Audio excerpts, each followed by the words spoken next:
Сәлеметсіздер ме, құрметті оқырмандар? Бүгін біздің тілге тиек етіп отырған шығармамыз қазақ халқының революциялық кезеңі шебер суреттеген аса көрнекті жазушымыз Сәбит Мұқановтың «Ботагөз» романы. Бұл роман алғашқыда 1938 жылы «Жұмбақ алау» деген атпен шыққан болатын.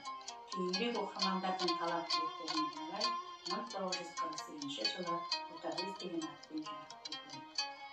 Бұл тек Сәбит Мұқановтың ғана емес, қазақ әдебиетіндегі жаңа тақырыпта жазылған үлкен жетістік еді. Романда стендап өкілдерінің бұқара халықта аяусыз қамалуы, жер мәселесінің ушығуы, ұлт азаттық қозғалысының туындауы баяндалады. Роман кейіпкерлері күрес дәуірінде кездесіп, әртүрлі сұрақтардан өтіп шынығады.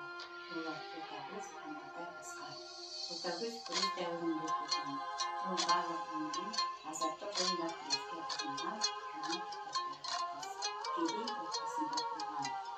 Ботагөз жас күннен бастап өмірдің ащы дәмін татыды. Ол әлділердің әлсіздерге көрсеткен қиянатын көріп өседі.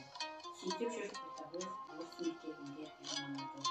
Білім алып жүріп, өмір қоғам туралы ойлана бастады. Ботагөздің күрескер болып қалыптасуына оның сүйген жары Асқардың да ықпалы болды. Ботагөздің бойындағы жақсы қасиеттер, адалдық, адамгершілік, батылдық, достық пен махаббатқа деген беріктік романда шынайы көрініс тауып отырады.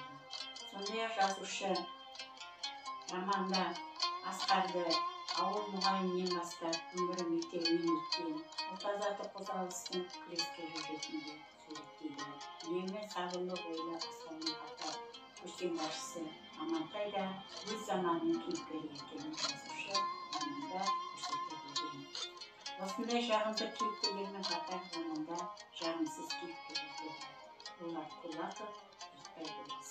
Надан Итбай болыс қазақ халықты аяусыз қамайды. Сонымен қатар оның арам ойы Ботагөзді тоқтатуға болмайды. Бірақ ол ойы орындалмай, Итбай болыс роман соңына келеді.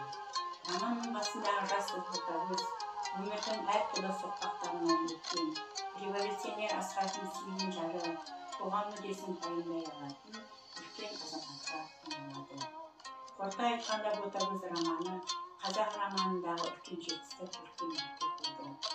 Күні бүгінге дейін оқырмандардың қолына түспейтін үлкен құнды дүние деп айтсам, қателеспеген болар едім.